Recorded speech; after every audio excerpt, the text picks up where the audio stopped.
Hello friends. Last हमने science में first chapter देखा था, क्रॉप प्रोडक्शन एंड मैनेजमेंट, जिसमें हमने फर्स्ट पॉइंट जो समझा था क्या था, व्हाई वी नीड फूड, हमें खाना क्यों चाहिए। तो उसमें हमने देखा था कि food is the main source of energy, हमें एनर्जी जहाँ से मिलती है उसका मेन सोर्स क्या है, फूड है, राइट। और हेल्दी रहना है तो फूड चाहिए। सेकेंड जो हमने पॉइंट देखा था कि how do plants and animals gate their food, कि एनिमल्स और प्लांट्स को उनका खाना कैसे मिलता है। तो प्लांट्स हमने देखा था कि plants prepare their own food by the process of photosynthesis, कि वो फोटोसिंथेसिस की प्रोसेस करके खुद का खाना खुद बनाते। और एनिमल्स का देखा था कि animals either depend on plants और अदर एनिमल्स, कि वो या तो प्लांट्स पे डिपेंड रहते हैं या तो वो प्लांट्स खाएंगे, और एल्स वो अदर एनिमल्स को खा के अपना फूड और अपनी एनर्जी लेते हैं, राइट। तो उससे हमने एक साइकिल, उसके बाद हमने एक साइकिल भी देखी थी जहां हमने देखा था कि सन जो है वो मेन सोर्स ऑफ एनर्जी है। ठीक है, सन जो है वो मेन सोर्स ऑफ एनर्जी है, जिसकी वजह से ग्रास जो है वो अपना फूड बनाते हैं, प्लांट्स जो है वो अपना फूड बनाते हैं with the process of photosynthesis. ऐसे करके हमने पूरी साइकिल देखी थी कि जो एनिमल्स जो है उनको एनर्जी कहाँ से मिलती है।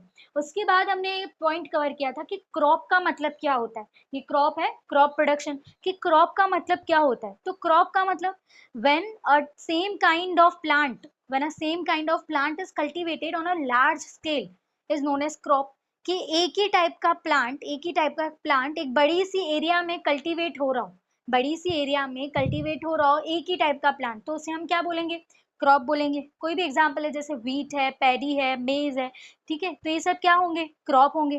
फिर हमने फर्स्ट पॉइंट जो देखा था वो था जैसे प्रोसेस होती है क्रॉप्स को ग्रो करने के लिए। ठीक है, हम अगर कल्टीवेशन कर रहे हैं, हम अगर फार्मिंग कर रहे हैं, तो एक प्रोसेस को फॉलो करना रहता है। फर्स्ट हमने जो पॉइंट देखा था वो क्या था, preparation of soil. First point कौन सा था, preparation of soil. Preparation of soil में हमने देखा था कि हमें सॉइल को लूजन करना पड़ता है, सॉइल को लूजन करना पड़ता है, टर्निंग अप मतलब ऊपर नीचे करना पड़ता है। सॉइल के क्या हो जाते हैं, क्लम्प्स हो जाते हैं, राइट। सॉइल के क्लम्प्स हो जाते हैं, वो क्लम्प्स को तोड़कर हमें सॉइल को लूजन करना पड़ता है। अगर सॉइल को लूज नहीं किया, अगर सॉइल को लूज नहीं किया तो जो भी मिनरल सॉइल में प्रेजेंट होते हैं ना, वो प्लांट्स तक नहीं पहुंचते। ओके, प्लांट्स तक नहीं पहुंचेंगे तो प्लांट्स जो है वो वीक वीक प्लांट्स ग्रो होंगे। ठीक है, हेल्दी प्लांट्स या हेल्दी क्रॉप तो ग्रो होंगे नहीं। तो हमने ऐसा भी देखा था कि हमें सॉइल को लूजन करना पड़ता है। फर्स्ट स्टेप जो है कि अगर मुझे कोई फार्मिंग करनी है, कल्टीवेशन करना है, तो फर्स्ट स्टेप ही कौन सा है कि सॉइल को लूजन करना है, राइट। उसकी वजह से क्या होगा कि अगर हमने सॉइल को लूज किया तो जो भी मिनरल्स है या जो भी न्यूट्रिशंस है जो भी सॉइल के नीचे प्रेजेंट है वो कहाँ तक पहुंचेंगे, प्लांट्स तक पहुंचेंगे। और प्लांट्स जो है वो इजीली ब्रीथ कर पाएंगे, राइट। प्लांट्स जो है वो इजीली ब्रीथ कर पाएंगे। अगर हम सॉइल को लूज करते हैं ना तो क्या होता है कि जो भी न्यूट्रिशन सॉइल के नीचे जो प्रेजेंट होते हैं न्यूट्रिशन, वो प्लांट्स तक पहुंचते हैं और प्लांट्स उनको यूज करके ग्रो करते हैं। फिर हमने देखा था कि अगर हम सॉइल को लूज भी कर रहे हैं ना तो उसकी वजह से माइक्रोब्स, या तो माइक्रोब्स या अर्थवर्म्स ग्रो होते हैं, उसकी वजह से माइक्रोब्स या तो अर्थवर्म्स ग्रो होते हैं। अगर वो ग्रो होते हैं ना तो वो क्या करते हैं, ह्यूमस, ह्यूमस देखा था, मैन्योर, मैन्योर या ह्यूमस का मतलब समझे कि बेज, वो क्या करते हैं, ऐड करते हैं सॉइल में, वो ऐड करते हैं। तो वो क्या है, फार्म जो माइक्रोब्स है या अर्थवर्म्स है वो क्या है, फार्मर्स के फ्रेंड्स है। ठीक है, वो अल्टीमेटली क्रॉप को ग्रो करने में हेल्प करते हैं, राइट। ये देखा था। फिर हमने देखा था कि प्रिपरेशन ऑफ सॉइल, तीन टेक्निक्स या तीन टूल से या टेक्निक से हम सॉइल को लूज कर सकते हैं। फर्स्ट हमने कौन सा देखा था, फर्स्ट हमने जो ट्रेडिशनल टूल देखा था। ट्रेडिशनल टूल में क्या था, प्लॉ। प्लॉ में क्या होता है, प्लॉ जो है वो ऐड किया जाता है, एक डिवाइस है जो ऐड किया जाता है बुल्स में या अदर एनिमल्स में। और जैसे बुल्स या एनिमल्स चलते जाते हैं तो जो भी सॉइल है नीचे, जो भी सॉइल है वो क्या हो जाता है, होता जाता है, वो सॉइल जो है वो लूज होता जाता है, राइट। सेकेंड हमने देखा था हो, जैसे वुड, सॉरी, प्लो जो है वो प्योरली मेडअप ऑफ होता है वुड, प्योरली वो वुड से बना हुआ होता है। और जो हो होता है ना वो किससे बना होता है, आयरन से बना हुआ होता है। वो भी जैसे हम प्लो को चलाते हैं वैसे ही हो भी चलता है, मतलब ऐड किया जाता है एनिमल्स से। ठीक है, बुल्स है, कैमल्स है, उनके पीछे ऐड किया जाता है, अटैच किया जाता है वो डिवाइस को। और जैसे एनिमल्स चलते हैं वैसे ही क्या होता है ना कि सॉइल क्या हो जाता है, लूज होता जाता है, राइट। और हो में देखा था कि हो जो है वो वीड्स जो देखा था, वीड्स क्या होता है कि जो अनवांटेड प्लांट्स जो होते हैं, जो हमारी क्रॉप्स के आजू बाजू में जो भी अनवांटेड प्लांट्स जो होते हैं ग्रो हो जाते हैं, उनको वो रिमूव करने में हेल्प करता है हो। और हो जो होता है वो प्योरली आयरन से बना होता है, राइट। फिर थर्ड पॉइंट, थर्ड जो टूल देखा था दैट वाज कल्टीवेटर। कल्टीवेटर मतलब कल्टीवेटर ड्राइवन, वो ट्रैक्टर ड्राइवन कल्टीवेटर, राइट। जैसे कल्टीवेटर होता है वो ट्रैक्टर के पीछे अटैच किया जाता है, ट्रैक्टर के पीछे अटैच किया जाता है, और फार्मर्स जो है वो ट्रैक्टर को चलाते थे, तो वो कल्टीवेटर की वजह से जो भी है, जो भी सॉइल है वो लूज हो जाता था। तो वो कल्टीवेटर की वजह से सेव्स लेबर एंड टाइम, उससे ज्यादा मेहनत भी नहीं लगती थी और टाइम भी बच जाता था। ये फर्स्ट स्टेप देखा था हमने, प्रिपरेशन ऑफ सॉइल। सेकेंड जो स्टेप देखा था हमने, सेकेंड स्टेप कौन सा देखा था, दैट वाज सोइंग। सोइंग मतलब बीज को डालना, ठीक है, जो सीड्स होते हैं उनको डालना।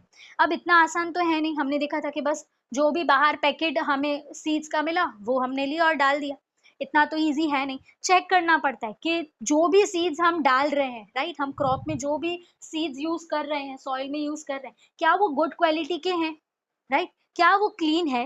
और थर्ड देखा था क्या वो हेल्दी है, कि अगर वो हेल्दी नहीं होंगे, अगर वो गुड क्वालिटी के नहीं होंगे तो उससे क्या होगा ना, उससे ऐसा होगा कि जो भी प्लांट्स ग्रो होंगे, जो भी क्रॉप्स ग्रो होंगे ना, वो हेल्दी नहीं होंगे, वीक प्लांट्स और वीक क्रॉप ग्रो होंगे, राइट। तो उसके लिए पहले हमें चेक करना पड़ता है, क्वालिटी चेक करनी पड़ती है वो सीड्स की। वो हमने फिर टास्क भी समझा था कैसे चेक करते हैं। जैसे हमने तीन मेथड देखी थी या तीन टूल्स देखे थे जिसकी वजह से सॉइल जो है वो लूज हो जाता है, राइट। वैसे ही हमने सोइंग के भी टू मेथड देखी थी। फर्स्ट क्या था, ट्रेडिशनल टूल था जो फनल टाइप शेप्ड होता है, उसको भी अटैच किया जाता है एनिमल से, ओके, फनल टाइप शेप्ड होता है उसका, और ऊपर पाइप्स अटैच होते हैं। वो पाइप्स के थ्रू जो भी हमने सीड सिलेक्ट किए हैं, फार्मर्स क्या करते थे, सीड सिलेक्ट करते थे, और जो भी सीड सही होते थे वो उसमें डालते जाते थे, और एनिमल्स जैसे चलते जाए वैसे ही वो सीड्स हर एक जगह पर प्रॉपरली डलते जाते थे, राइट। फिर सेकंड देखा था सीड ड्रिल। सीड ड्रिल देखा था। सीड ड्रिल में क्या था, एक बड़ा सा टैंक होता है, बड़ा सा टैंक है, उसमें सीड्स डाल देते थे, और वो जो टैंक होता है वो डिफरेंट पाइप से कनेक्टेड होता है, राइट। वो डिफरेंट पाइप से जब नीचे से कनेक्ट होता है, तो जैसे ही ट्रैक्टर चलता है वो टैंक उससे कनेक्ट है, तो जो पाइप है वो प्रॉपर हर एक जगह पे एक एक लाइन, एकदम पर्टिकुलरली एक लाइन टू लाइन, वो क्या करते थे, वो सीड्स को खुद ही डलते जाते थे, राइट। उसके फिर हम एडवांटेजेस देखे थे। कौन सा था कि अगर ट्रेडिशनल टूल अगर कोई यूज कर रहा है, राइट, तो ट्रेडिशनल टूल में जैसे फनल शेप्ड था उसका, तो उसकी वजह से क्या होगा कि अगर वो सीड्स कोई ऊपर रह गए तो उसको बर्ड्स खा लेंगे। बट जो सीड ड्रिल से सीड्स जाएंगे वो एकदम प्रॉपर लाइन में जाएंगे, और वो सब सीड्स को जितनी जितनी एयर, जितना वाटर, जितनी सनलाइट चाहिए वो उनको प्रॉपरली मिलती जाएगी। तो उससे क्या होगा, हमारा जो हमारा क्रॉप है वो एकदम अच्छे से ग्रो हो पाएगा। ये हमने लास्ट समझा था। अब थर्ड जो स्टेप है, फर्स्ट कौन सा था, preparation of soil, second sowing, right. अब थर्ड जो है that is adding manure and fertilisers. कि मेन्योर और फर्टिलाइजर्स को यूज किया जाता है, क्यों किया जाता है, क्वेश्चन आया। तो इसीलिए किया जाता है, सपोज एक एग्जांपल से पूरा समझते हैं कि एडिंग मेन्योर और फर्टिलाइजर्स होता क्या। कि सपोज मैं फार्मर हूँ और एक बड़ी सी यील्ड है मेरी, मतलब एक बड़ी सी लैंड है, और वो लैंड पे मैं कंटिन्यू मैं क्रॉप्स ग्रो कर रही हूँ, मैं कल्टीवेशन कर ही रही हूँ। तो मेरा जो सॉइल है, सॉइल मतलब मिट्टी जो है मेरी, जहाँ पर मेरे क्रॉप्स ग्रो हो रहे हैं, जो मेरी मिट्टी है, जो मेरा सॉइल है, वो क्या हो जाएगा ना, एक टाइम के बाद आके इनफर्टाइल हो जाएगा, राइट, खराब हो जाएगा, बिल्कुल बर्बाद हो जाएगा सॉइल। ओके, सेकेंडली उसमें ह्यूमस इतना नहीं रहेगा, जो भी मिनरल्स है, जो भी न्यूट्रिशंस है, ठीक है, जो भी न्यूट्रिशंस है, जो भी मिनरल्स है, वो क्या हो जाएंगे ना, वो खत्म होते जाएंगे। जो मैंने इतने सारे क्रॉप्स ग्रो किए, मैंने 3-4 टाइप्स के क्रॉप्स ग्रो किए एक ही टाइम पे करती गई कुछ 3-4 साल तक मैंने वही लैंड पे कंटिन्यू क्रॉप्स ग्रो किए, मतलब कल्टीवेशन किया। तो उससे क्या होगा, जो भी मैंने क्रॉप्स ग्रो किए वो अपने साथ न्यूट्रिशंस या मिनरल्स लेके चले गए। तो अभी मेरे पास जो सॉइल है ना, मेरी जो जमीन है, जो मेरी मिट्टी है, उसमें इतने मिनरल्स रहेंगे ही नहीं, ना इतना पानी रहेगा, ना ह्यूमस रहेगा, राइट। तो फिर मैं दूसरा अगर क्रॉप ग्रो करने जाऊंगी,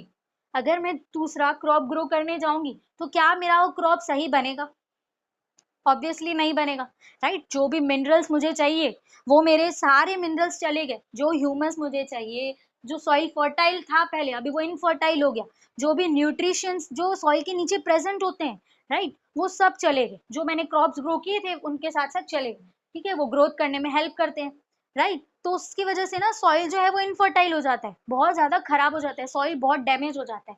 इसकी वजह से एक सब्सटेंस यूज होता है, मेन्योर एंड फर्टिलाइजर्स।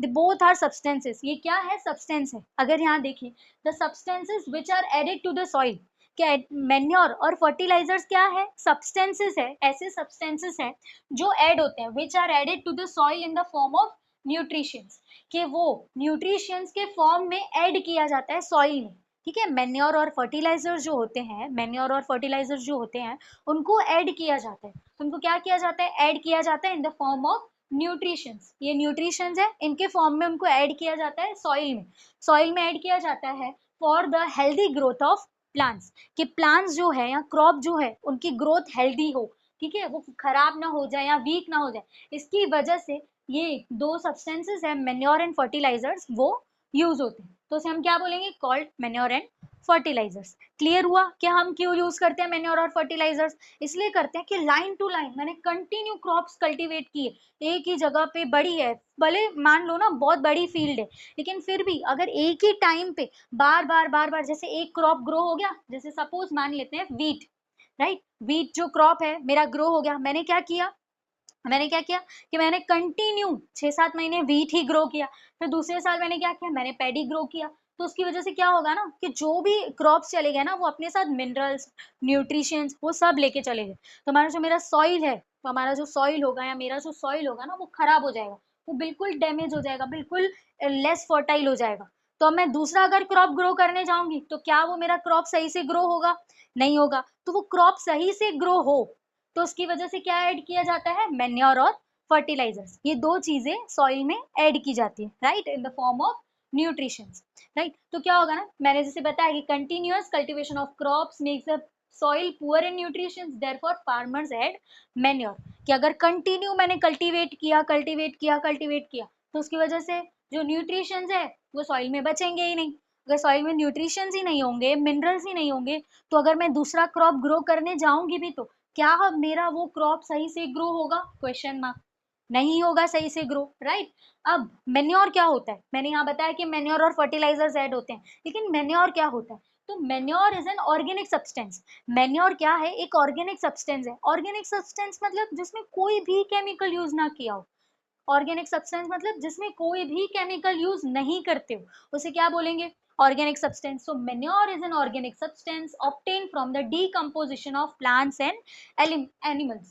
कि decomposition of plants and animals, ठीक है। अब manure कैसे बनता है अगर समझे, तो फार्मर्स क्या करते हैं, जो भी वेस्ट रहता है, जो भी क्रॉप्स का वेस्ट, अगर पहले मैंने वीट का क्रॉप ग्रो किया था, कल्टीवेट किया था, तो जो भी मेरा वेस्ट बचा एक बड़ा सा गड्ढा बना देते हैं, अपनी फील्ड में, अपनी लैंड में एक साइड पे एक बड़ा सा गड्ढा बना देते हैं, वो बना देंगे, उसके बाद जो भी वेस्ट बचता है ना, जैसे प्लांट्स में से जो वेस्ट बनता है बचता है, लीव्स जो नीचे गिर जाती है वो वेस्ट होती है, लीव्स है, कैटल डंग मतलब गोबर जो होता है, राइट, प्लांट्स रेसिड्यूज होते हैं, ये सब क्या है ना, ये सब ऑर्गेनिक सब्सटेंस है, फार्मर्स उन सबको कलेक्ट करते हैं, फार्मर्स उन सबको कलेक्ट करते हैं और क्या करते हैं, डिकम्पोज कर देते हैं, वो गड्ढा जो बनाया था फार्मर्स ने वो एक टाइम पे आके वहां पे वो सारा कचरा डाल देते हैं, तो उससे क्या होगा, डिकम्पोज हो जाएगा, थोड़े ही टाइम के बाद वो क्या हो जाएगा, डिकम्पोज हो जाएगा। अब वो डिकम्पोज कैसे होते हैं, वो decompose with the help of, किसकी हेल्प से होते हैं, different micro organisms, different micro organisms होते हैं जो, वो हम नेक्स्ट चैप्टर में देखेंगे कि माइक्रो ऑर्गेनिजम्स क्या होते हैं, लेकिन जो भी माइक्रो ऑर्गेनिजम्स होते हैं, जैसे हमने फर्स्ट पता है पॉइंट पढ़ा था प्रिपरेशन ऑफ सॉइल में, जहाँ हमने देखा था कि अर्थवॉर्म्स और माइक्रोब्स होते हैं, अर्थवॉर्म्स और जो माइक्रोब्स होते हैं वो क्या ग्रोथ उनकी हो जाती है, जब हम सॉइल को लूज कर लेते हैं तो उनकी ग्रोथ होती है, राइट, तो वो क्या करते हैं, सॉइल में ह्यूमस ऐड करते हैं, राइट। तो ये जो माइक्रोब्स है, अर्थवॉर्म्स है, डिफरेंट माइक्रो ऑर्गेनिजम्स है, वो क्या करते हैं ना, वो जो कचरा था वो उसको डिकम्पोज करने में हेल्प करते हैं, राइट। अब वो डिकम्पोज हो जाएगा तो उसके बाद जो हमें चीज मिलेगी ना, वो डिकम्पोज हो गया, उसके बाद जो हमें चीज मिलेगी वो क्या है, वो है मेन्योर, ठीक है, डिकम्पोज हो गया, उसके बाद जो हमें चीज मिलेगी वो क्या है, मेन्योर मिलेगा, राइट। तो ये मेन्योर होता है, वो फुल्ली ऑर्गेनिक सब्सटेंस होता है, फुल्ली ऑर्गेनिक मतलब प्योरली ऑर्गेनिक होता है, कोई केमिकल का यूज नहीं किया जाता है। अब सेकेंड देखें कि फर्टिलाइजर्स क्या होते हैं, fertilisers means, fertilisers are chemical, जैसे हमने मेन्योर में देखा था, राइट, हमने मेन्योर में क्या देखा था कि एन ऑर्गेनिक सब्सटेंस, कि मेन्योर क्या है, प्योरली ऑर्गेनिक सब्सटेंस है, लेकिन फर्टिलाइजर्स जो है, जो फर्टिलाइजर्स है वो केमिकल से बने होते हैं, वो फुल्ली केमिकल से बने होते हैं। मेन्योर है ना कहीं पे भी बना सकते हैं, हम घर पे भी बना सकते हैं, बड़ी जहाँ अगर हम फार्मिंग कर रहे हैं, जो फार्मर्स होते हैं वो फार्मिंग करते हैं, वहीं फील्ड में ही कोई एक दूसरी जगह पर मेन्योर बना सकते हैं, लेकिन जो फर्टिलाइजर्स होते हैं, फर्टिलाइजर्स वो कहाँ बनते हैं, वो प्रोड्यूस होते हैं फैक्ट्रीज में, राइट। वो कहाँ बनते हैं? It is made in the factory, कि वो जो डिफरेंट फैक्ट्रीज होती है वो फर्टिलाइजर्स को बनाती है। तो fertilisers are chemical which are rich in nutrient, कि पर्टिकुलर एक न्यूट्रिएंट में फर्टिलाइजर्स होते हैं ना, वो बहुत ज्यादा अच्छे होते हैं, बहुत ज्यादा न्यूट्रिशंस होते हैं फर्टिलाइजर्स में, जो ग्रोथ, जो प्लांट्स की ग्रोथ में हेल्प करते हैं। जो भी क्रॉप्स में अगर ग्रो कर रही हूँ तो उसकी ग्रोथ में अगर कोई हेल्प करता है तो ये जो फर्टिलाइजर्स होते हैं ना वो हेल्प करते हैं। जैसे अगर देखें एग्जाम्पल कि फर्टिलाइजर्स के एग्जाम्पल्स क्या है, जैसे यहाँ urea, ammonium sulphate, potash, NPK means nitrogen, phosphorus, potassium, ये क्या है? ये सारे एग्जाम्पल्स है फर्टिलाइजर्स के, राइट। जैसे मैंने और देखा वैसे ही फर्टिलाइजर्स है। अब सपोज फर्टिलाइजर से क्या होते हैं ना, फर्टिलाइजर से ना बहुत जल्दी जल्दी ग्रोथ होती जाती है, क्योंकि वो फुल्ली किससे बना हुआ है? फुल्ली जो बना हुआ है ना फर्टिलाइजर्स, फुल्ली केमिकल से बना होता है, राइट। तो केमिकल अगर कोई चीज में यूज करें तो कितना जल्दी ग्रोथ होता जाएगा, राइट। तो अगर मन में एक क्वेश्चन तो आता है कि जो फार्मर्स है ना उनको क्या चाहिए रहता है कि फटाफट क्रॉप ग्रो हो, जल्दी जल्दी क्रॉप ग्रो होता जाएगा, और वो क्रॉप जो रेडी हो जाएगा, जो क्रॉप रेडी हो जाएगा वो लोग वो मार्केट में सेल कर देंगे, मार्केट में सेल कर देंगे और उनको पैसे मिलेंगे, राइट। तो फार्मर्स का तो प्रॉफिट ही है। लेकिन जैसे हमने देखा कि हम लाइन टू लाइन कल्टीवेशन करते हैं, लाइन टू लाइन मैंने कल्टीवेशन किया किया तो मेरा सॉइल जो है वो लेस फर्टाइल हो जाएगा, राइट, लेस फर्टाइल हो जाएगा, जो न्यूट्रिशंस थे वो चले जाएंगे। तो फर्टिलाइजर्स भी केमिकल है, फर्टिलाइजर्स भी केमिकल है। उसकी वजह से क्या होता है ना, फर्टिलाइजर जो है ना वो वाटर पॉल्यूशन कॉज करते हैं, उस फर्टिलाइजर्स की वजह से वाटर पॉल्यूशन होता है। पहले समझते हैं कि फार्मर्स को है ना पैसे चाहिए तो क्या करेंगे, जल्दी जल्दी फर्टिलाइजर्स यूज करके जल्दी क्रॉप बनाएंगे और मार्केट में सेल कर देंगे तो उनको पैसे मिलेंगे, राइट। लेकिन जो फर्टिलाइजर्स है ना ये फुल्ली केमिकल होते हैं। तो अगर मैंने एक हद से ज्यादा फर्टिलाइजर्स अपनी यील्ड, अपनी फील्ड में मैंने अगर फर्टिलाइजर्स बहुत ज्यादा यूज कर लिए, बहुत ज्यादा यूज कर लिए, तो उसकी वजह से क्या होगा ना कि जो भी मेरा सॉइल है, जो भी मेरा सॉइल है ना वो खराब हो जाएगा, राइट। मेरा सॉइल बिल्कुल डैमेज हो जाएगा, बहुत ज्यादा डैमेज हो जाएगा। तो अगर मैं ऐसा सोचूं भी ना कि चलो थोड़े टाइम के बाद मैं कल्टीवेशन करूंगी, फिर भी जो मेरा कल्टीवेशन होना चाहिए, प्रॉपर हेल्दी प्लांट्स ग्रो होने चाहिए, वो हेल्दी प्लांट्स ग्रो नहीं होंगे बिकॉज ऑफ फर्टिलाइजर्स। तो फर्टिलाइजर्स को भी ना एक हद तक यूज किया जाता है, एक हद तक ही। अगर मैंने एक हद से ज्यादा फर्टिलाइजर्स अपने फील्ड में बहुत ज्यादा यूज कर दिए तो उससे क्या होगा, वो जो सॉइल है ना वो खराब हो जाएगा, बिल्कुल डैमेज हो जाएगा। और फर्टिलाइजर्स वाटर पोल्यूशन कैसे कॉज करता है, तो अभी वो तो हम फोर्थ, जैसे थर्ड स्टेप है एडिंग मैन्योर एंड फर्टिलाइजर्स, उसे फोर्थ स्टेप है इरिगेशन। ठीक है, उसमें क्या है कि पानी चाहिए रहता है, क्रॉप को ग्रो करने में पानी चाहिए रहता है। तो जो भी पानी यूज होता है ना सॉइल में क्रॉप को ग्रो करने के लिए, अगर मैं सॉइल में इतना ज्यादा फर्टिलाइजर्स यूज कर दूंगी तो सॉइल तो खराब होगा ही होगा, और जो मैंने पानी डाला है ना, जो मैंने पानी डाला है वो भी क्या हो जाएगा, खराब हो जाएगा। तो वाटर पॉल्यूशन होगा उसकी वजह से, राइट। तो इसीलिए फर्टिलाइजर्स का जितना हो सके उतना कम यूज करना चाहिए। ज्यादातर हमें किसका यूज करना चाहिए, मैन्योर। तो ऐसे दो तरीके हैं जिसकी वजह से हम सब्स्टिट्यूट फर्टिलाइजर्स, जिसकी वजह से या तो हम फर्टिलाइजर्स को कम यूज कर सकते हैं, राइट, या तो बिल्कुल फर्टिलाइजर्स का यूज बंद कर सकते हैं। तो पहला अगर हम देखें कि कौन से दो वेज हैं, फर्स्ट अगर हम देखें वो क्या है, विथ ऑर्गेनिक मैन्योर, कि अगर मुझे कल्टीवेशन करना है ना तो मैं क्या करूंगी, सिर्फ और सिर्फ मैन्योर यूज करूंगी, राइट, सिर्फ और सिर्फ मैन्योर यूज करूंगी अगर मुझे फर्टिलाइजर्स यूज नहीं करने, राइट।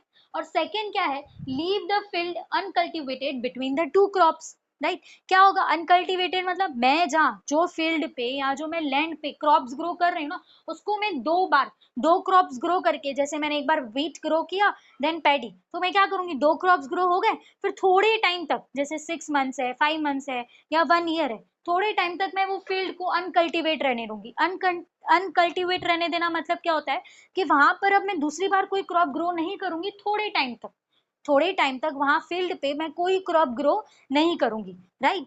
चलो फर्टिलाइजर्स का यूज भी किया तो हम ऐसा कर सकते हैं, ये सेकेंड वाली मेथड हम यूज कर सकते हैं कि चलो फर्टिलाइजर्स का यूज किया भी है, लेकिन कोई भी केस में ना ज्यादा फर्टिलाइजर्स या ज्यादा केमिकल्स यूज नहीं करने चाहिए। और अगर हो भी रहे हैं तो वो फील्ड को थोड़े टाइम तक अनकल्टिवेट रहने दो, मतलब कोई भी कल्टीवेशन करो ही मतलब, और यहाँ तो समझो कि कोई भी क्रॉप्स ग्रो करने ही नहीं है वहां पर, क्लियर।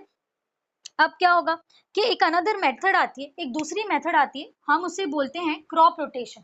एक मेथड आती है क्रॉप रोटेशन, क्रॉप रोटेशन पता है, क्रॉप रोटेशन का मतलब होता है कि एक के बाद एक, स्कूल में बेंच रोटेशन होता है, हम स्कूल में बैठे होते हैं, बेंच का रोटेशन होता है, जो लास्ट बेंच पे होता है, अब अगर कोई मंडे मंडे है राइट, तो अगर वो मंडे लास्ट बेंच पे बैठा है, ठीक है, ट्यूसडे वो कहाँ आएगा, फर्स्ट बेंच पे आएगा, फिर वेडनेसडे वो सेकंड बेंच पे जाएगा, तो ये क्या हो रहा है, रोटेशन हो रहा है, रोटेशन हो रहा है।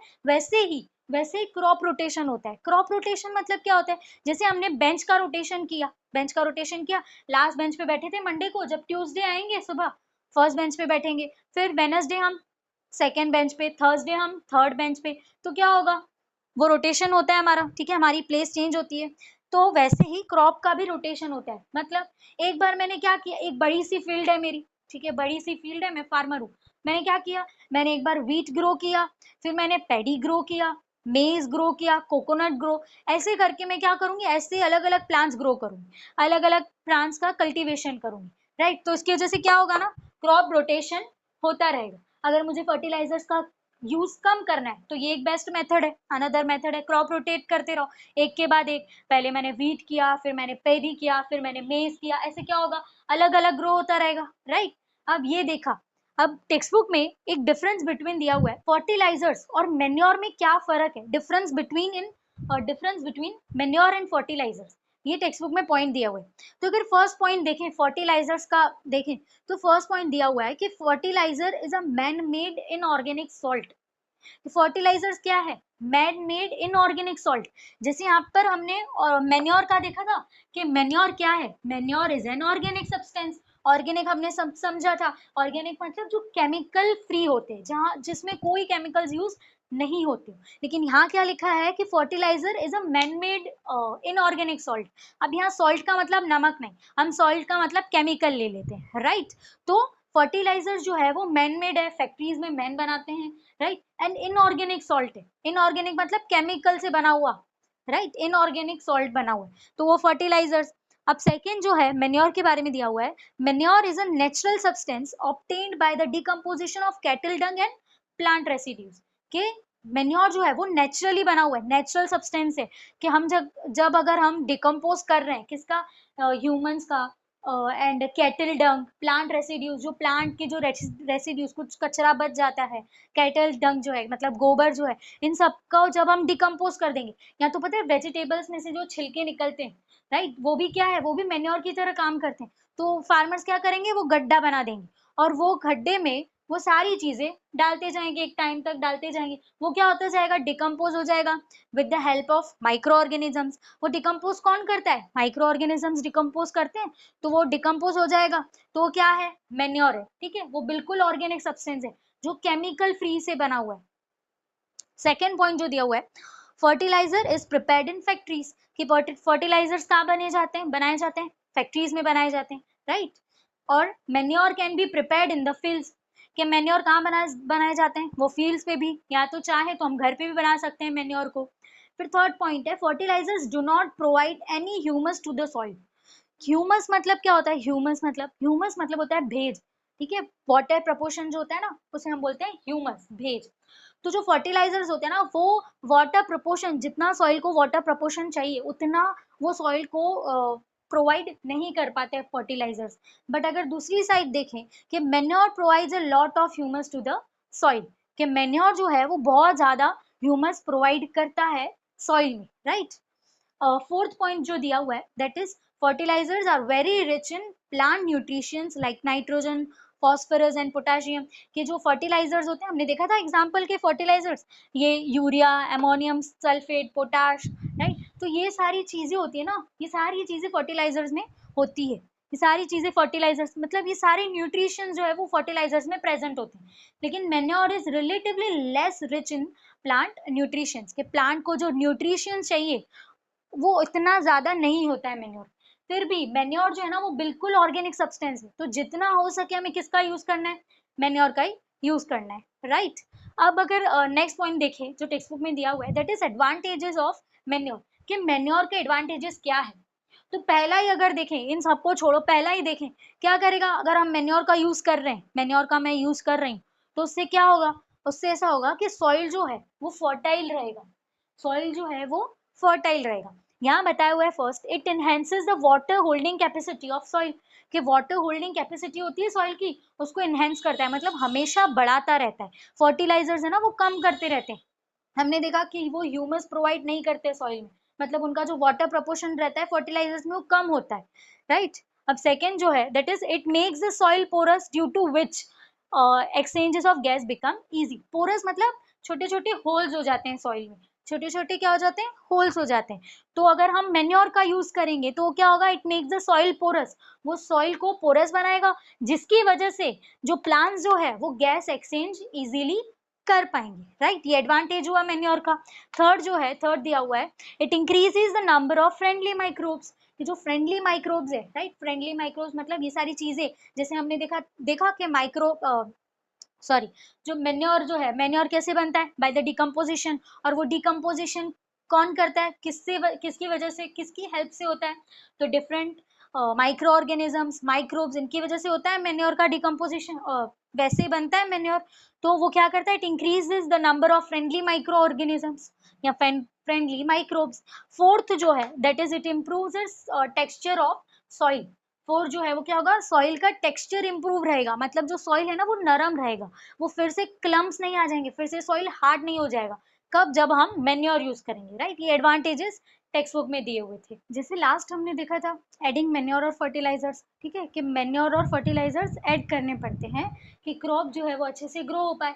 कि सारे मिनरल्स अगर हम लाइन टू लाइन कल्टीवेशन करते गए और क्रॉप्स ग्रो करते गए तो सारे मिनरल सॉइल में से खत्म हो जाएंगे, राइट, और सॉइल क्या हो जाएगा, डैमेज हो जाएगा। तो उसकी वजह से हम क्या करते हैं, मेन्योर और फर्टिलाइजर्स को ऐड करते हैं, राइट। फर्स्ट स्टेप था preparation of soil, right, soil को लूज किया। सेकेंड हमने क्या किया, सीड्स को डाल दिया, सोइंग कर दी। थर्ड किया हमने मेन्योर और फर्टिलाइजर्स को ऐड कर दिया। और फोर्थ स्टेप जो है, जब हम क्रॉप को ग्रो कर रहे हैं तो उसमें फोर्थ स्टेप कौन सा बताया गया है, दैट इज इरिगेशन। इरिगेशन मतलब पानी को पानी देना, ठीक है, जो हमारे प्लांट्स है, जो हमारे क्रॉप्स हैं उनको पानी देना। अब मन में क्वेश्चन आते हैं कि प्लांट्स करते क्या है, जो ट्रीज होते हैं, जो प्लांट्स होते हैं वो खड़े करते क्या है, बस पूरा दिन खड़े रह के मस्ती तो करते हैं, नहीं। प्लांट्स जो है वो हमें फूड बना के देते हैं। प्लांट्स क्या करते हैं, हमें फूड बना के देते हैं। जैसे हमें कभी प्यास लगती है, हमें कभी प्यास लगती है तो हम क्या करते हैं, सुबह उठ के पूरा पानी एक ही टाइम पे खत्म कर देते हैं। एक ही टाइम पे हम सुबह ही उठ के पानी पी देंगे, पूरे दिन की प्यास बुझ जाएगी, नहीं बुझेगी, राइट। मतलब हम थोड़ा सुबह को पियेंगे, थोड़ा दोपहर को पियेंगे, थोड़ा शाम को, थोड़ा रात को, राइट। हमें पानी चाहिए, अगर हमें काम करना है, हमें जिंदा रहना है, हमें पानी चाहिए। तो वैसे ही प्लांट्स या क्रॉप्स को भी पानी चाहिए रहता है, ठीक है। तो इरिगेशन मतलब the supply of water to crops at regular intervals is called irrigation. Regular intervals, जैसे हमने बोला कि हमें अगर पानी की प्यास लगी है तो कि मैं सुबह उठ के ही सब पानी पी लूंगी और मुझे फिर पूरे दिन में प्यास नहीं लगेगी, ऐसा तो पॉसिबल है नहीं, राइट।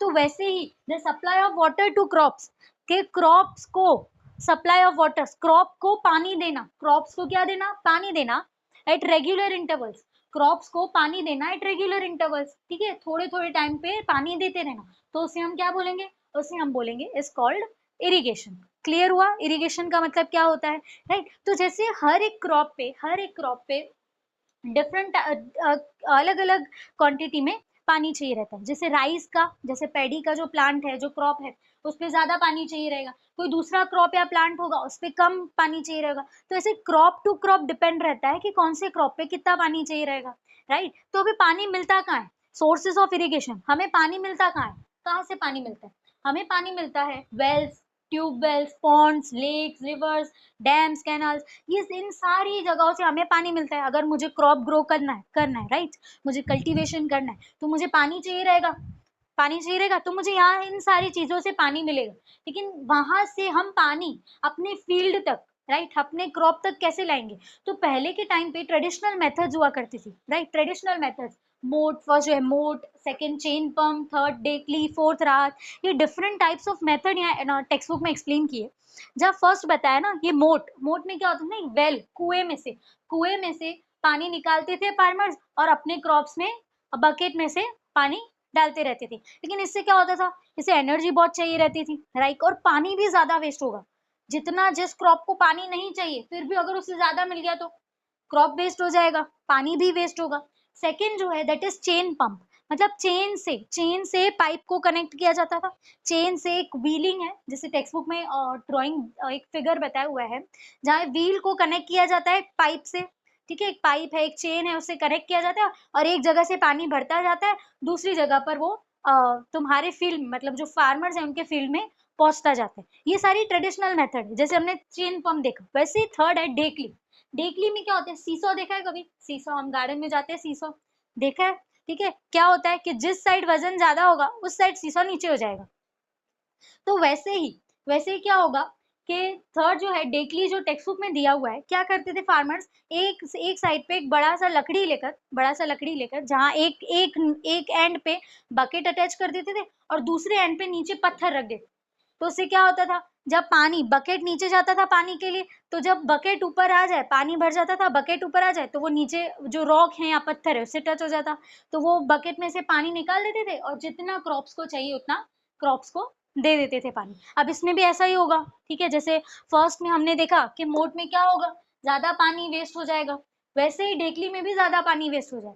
फोर्थ जो है राहत। अब राहत में क्या होता था, बुल या जो फार्मिंग एनिमल्स होते हैं, फार्मिंग एनिमल्स, उनको और एक व्हील को अटैच किया जाता था, उनके बीच में एक पाइप, दो इंस्ट्रूमेंट है यहाँ जैसे दिए हुए। तो क्या होता था कि जैसे ही बुल चलती जाएगी वो व्हील जो है वो घूमता जाएगा और एक साइड से वो पानी भरता जाएगा और खेतों में चला जाएगा। राइट, ये सारी ट्रेडिशनल मेथड्स है, सारी ट्रेडिशनल मेथड्स है। हमें पानी तो इनसे मिलता है, ये पानी इन सारी जगहों से मिलता है, wells, ponds, lakes, rivers, dams, यहाँ से पानी मिलेगा। लेकिन वहां से पानी मैं अपने खेत तक, ठीक है, अपने फार्म तक या अपने क्रॉप्स तक कैसे लाऊंगी? तो यहाँ ट्रेडिशनल मेथड्स। अभी जो ट्रेडिशनल मेथड है ना, ये सारी ट्रेडिशनल मेथड में क्या होता था, ये ट्रेडिशनल मेथड में बहुत ज्यादा पानी वेस्ट हो जाता, बहुत ज्यादा पानी वेस्ट हो जाएगा। या तो अगर बहुत ज्यादा पानी आ गया, सपोज बहुत ज्यादा पानी आ गया, तो उससे क्या होगा, क्रॉप डैमेज हो जाएगा, क्रॉप डैमेज हो जाएगा। राइट। अब मॉडर्न मेथड्स आती है जिसमें फर्स्ट जो बताई गई है टेक्स्ट बुक में, that is sprinkler system. First जो टेक्स्ट बुक में बताई गई है दैट इज स्प्रिंकलर सिस्टम। अगर एकदम पहले उसको इजीली समझे तो हम गार्डन जाते हैं, राइट, गार्डन जाते हैं, स्कूल के बाहर जो हमारा गार्डन रहता है, तो तुमने उसमें देखा होगा एक परपेंडिकुलर पाइप होता है और पाइप के ऊपर एक नोजल रहता है और वो कनेक्ट होता है एक टैप से। जैसे ही टैप को ऑन किया वो नोजल जो है वो घूमता रहेगा और पूरे एरिया में, मतलब जहां जहां फार्म है, जहां जहां गार्डन है, वहां पूरे एरिया में जो जो नोजल होगा, परपेंडिकुलर पाइप से जो नोजल अटैच्ड होता है, राइट, वो पूरे एरिया में पानी जो है वो घूमते घूमते पहुंचता जाएगा। तो वो कौन सा है, ये वो है स्प्रिंकलर सिस्टम। राइट, इससे क्या होगा, useful when sufficient water is not available. कब ये जो स्प्रिंकलर सिस्टम है कब यूज होगी, जब मेरे खेत में, राइट, मेरे फील्ड में जब सफिशिएंट वाटर सिस्टम, जब मेरे लाइक जहाँ मैं फार्मिंग कर रही हूँ वहां अगर ज्यादा पानी नहीं है और मुझे चाहिए, तो मैं ये स्प्रिंकलर सिस्टम, जो स्प्रिंकलर मेथड है वो यूज कर पाऊंगी। Perpendicular pipes having rotating nozzles on the top. जैसे मैंने बताया परपेंडिकुलर टाइप पाइप्स होते हैं और उनके ऊपर एक नोजल रहता है, कि रोटेटिंग नोजल्स होते हैं, वो नोजल्स घूमते रहते हैं। जैसे ही टैप को ऑन किया वो नोजल्स घूमते रहेंगे और उनमें से पानी निकलता रहेगा और वो पूरा फार्म पे जाता जाएगा। अब यूजफुल फॉर, जैसे ये जो स्प्रिंकलर सिस्टम है कब यूज आएंगे, ये कॉफी प्लांटेशन होता है, मतलब जहां पर कॉफी ग्रो होती है, कॉफी का जो प्लांट होता है या क्रॉप होता है, वहां पर ये स्प्रिंकलर सिस्टम यूज किया जाता है। राइट। अब सेकेंड मेथड जो दी हुई है, मॉडर्न मेथड जो दी हुई है, दैट इज ड्रिप सिस्टम। कौन सी दी हुई है, ड्रिप सिस्टम। इसमें क्या होता है, water falls drop by drop directly near roots. अब इसमें ऐसा होता है ना, एक मशीन को अटैच किया जाता है वेल के साथ, जैसे दिया होगा टेक्स्ट बुक में, मशीन है जो बैटरी है उसको अटैच किया जाता है वेल के साथ। जैसे ही पानी जाता है, दो पाइप्स उससे कनेक्ट होते हैं, दो पाइप्स वो मशीन से कनेक्ट होते हैं और डिफरेंट पाइप्स हॉरिजॉन्टली वो क्रॉप के आजू बाजू लगा देते हैं, हॉरिजॉन्टली क्रॉप के आजू बाजू लगा देते हैं। और जहां जहां पर्टिकुलरली, अगर ये समझो हॉरिजॉन्टल है पाइप, और जहां जहां पर जो मेरा क्रॉप रहेगा उस साइड पे छोटे छोटे होल कर देंगे, मतलब पाइप पे वो छोटे छोटे होल कर देंगे। जैसे ही वो बैटरी है या जैसे वो मशीन है वो स्टार्ट होगी तो क्या हुआ, एकदम ड्रॉप बाय ड्रॉप, एक एक बूंद, वो जो पानी है वो क्रॉप्स तक पहुंचता जाएगा। राइट।